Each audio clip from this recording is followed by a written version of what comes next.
কলক আমি অৰুণোদয় আঁচনি দিয়া আৰম্ভ কৰিম তেতিয়ালৈকে পুৰণা অৰুণোদয় হিতাধিকাৰীসকলে নিৰন্তৰভাৱে অৰুণোদয় পাই থাকিব কিন্তু যেতিয়া 1 ফেব্ৰুৱাৰীত আমি নতুন অৰুণোদয় দিব যাম পুৰণা বেনিফিচিয়াৰী দুই এজন হয়তো তেওঁলোকৰ কোনোবা ঘৰত চাকৰি পালে কোনোবা ঘৰত গাড়ী কিনিলে বিভিন্ন কাৰণত তেওঁলোকে নাপাব কিন্তু এইবাৰ অৰুণোদয় এটা আমাৰ কন্ডিশন হল যে ৰেশন কাৰ্ড থাকা মানুহে অৰুণোদয় পাব ৰেশন কাৰ্ড নাথাকিলে অৰুণোদয় নাপায় ৰেশন কাৰ্ড থাকিলে অৰুণোদয়টো কিয় পাব ৰেশন কাৰ্ডবোৰ আধাৰ লিংক গতিকে অটোমেটিক অৰুণোদয়টো তেতিয়া আধাৰ লিংক হৈ যাব নহলে মই যোৱাবাৰ আপোনালোকক কৈছো যে বহুত সময়ত কিছু অৰুণোদয় বেনিফিচিয়াৰী কিছুমান মানুহৰ নাম সোমাইছে যাক বিচাৰি পাব দিগদাৰি হয় পিছত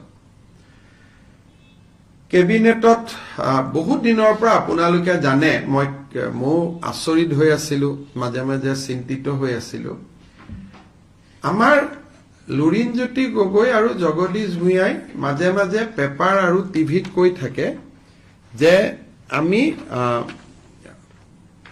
শংকৰদেৱ বঁটাটো দিয়া নাই আপোনালোকে শুনি থাকে তেতিয়া আমি সুধিছিলো যে কিয় শংকৰদেৱ বঁটা দিয়া নাই দিয়াটোতো আমাৰ কোনো আপত্তি নাই তেতিয়া আমি গম পালো যে 2008 চনত কংগ্ৰেছ চৰকাৰে এটা সিদ্ধান্ত ললে যে শংকৰদেৱ বঁটা বছৰে বছৰে দিয়া নহব 3 বছৰতহে এবাৰ দিয়া হ'ব ইমান দিন আমি এনে গালি খাই আছিলো অথচ তেওঁলোকৰে কংগ্ৰেছ সহযোগী জগদীশ ভূঞা আৰু লুৰিণজ্যোতি গগৈ আমাক গালি পাৰি থাকে যে 3 বছৰ শংকৰদেৱ বঁটা দিয়া নাই 3 বছৰ শংকৰদেৱ বঁটা দিয়া নাই আচলতে 2008 চনত কংগ্ৰেছ দলে এটা সিদ্ধান্ত ললে যে আমি 3 বছৰৰ মূৰে মূৰেহে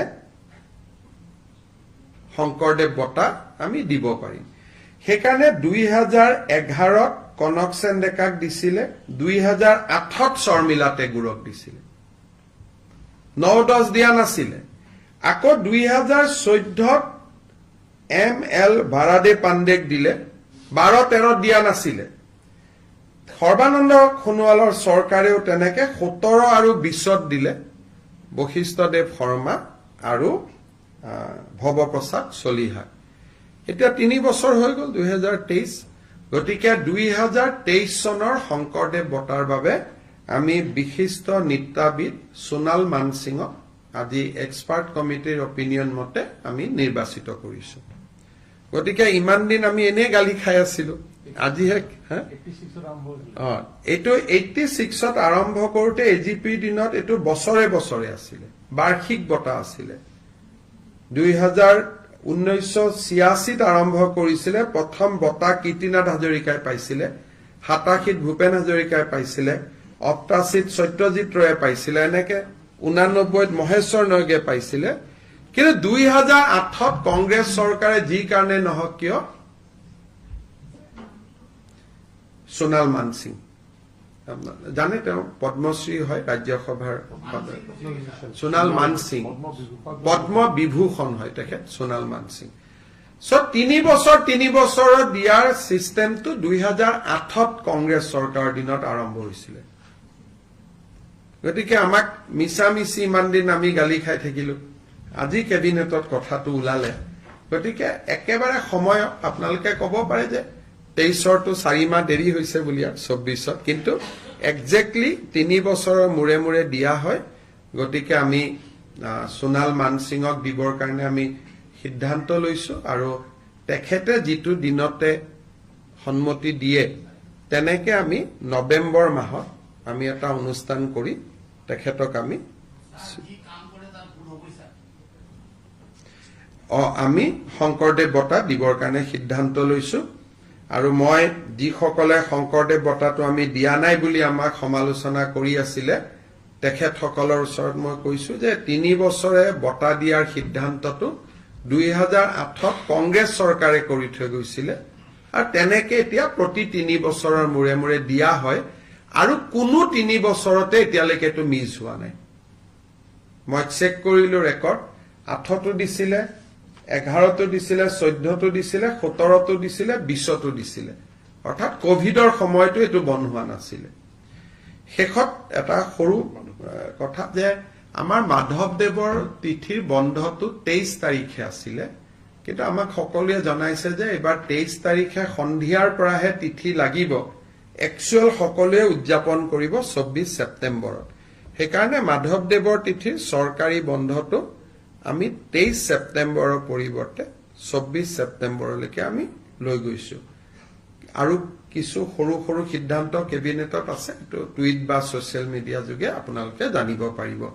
যদি কিবা আপোনালোকৰ দুই এটা প্ৰশ্ন আছে কৰিব পাৰে। আৰু ৰাতিপুৱা মই যথেষ্ট কৈছোৱে, গতিকে এইখিনি ৰিপিট নকৰি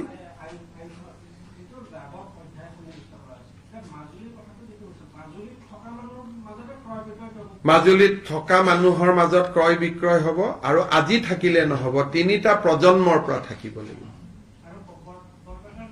বৰপেটাৰ ক্ষেত্ৰতো 3টা প্ৰজন্ম, কিন্তু বৰপেটাত ৰেডিয়াছটো হ'ল 5 কিলোমিটাৰ, বৰপেটা সত্ৰৰ পৰা 5 কিলোমিটাৰ। কিন্তু মাজুলীত যিহেতু বহুত সত্ৰ সিঁচৰিত হৈ আছে, সেইকাৰণে আমি গোটেই মাজুলীখনক প্ৰটেক্টেড এৰিয়া কৰিছো।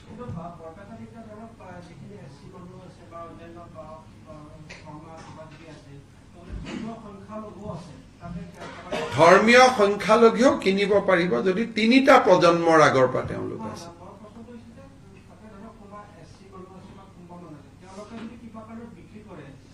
তেওঁলোকৰ মানুহে কিনিব লাগিব, বিক্ৰী কৰিব নোৱাৰিব। এতিয়া 3টা প্ৰজন্ম থকা মানুহকহে বিক্ৰী কৰিব লাগিব, তেতিয়া পাৰিব। কিন্তু আমি জানাত 3টা প্ৰজন্ম তাতে থকা মুছলিম সম্প্ৰদায় নাই। 51 চনত তাত কোনো মুছলিম সম্প্ৰদায়ৰ মানুহ নাছিলে। আমি হিচাপ কৰি লৈছো, 3টা প্ৰজন্ম মানে 1951 হ'ব, আৰু বিপ্লৱ শৰ্মা কমিটিৰো ৰিপৰ্ট 1951।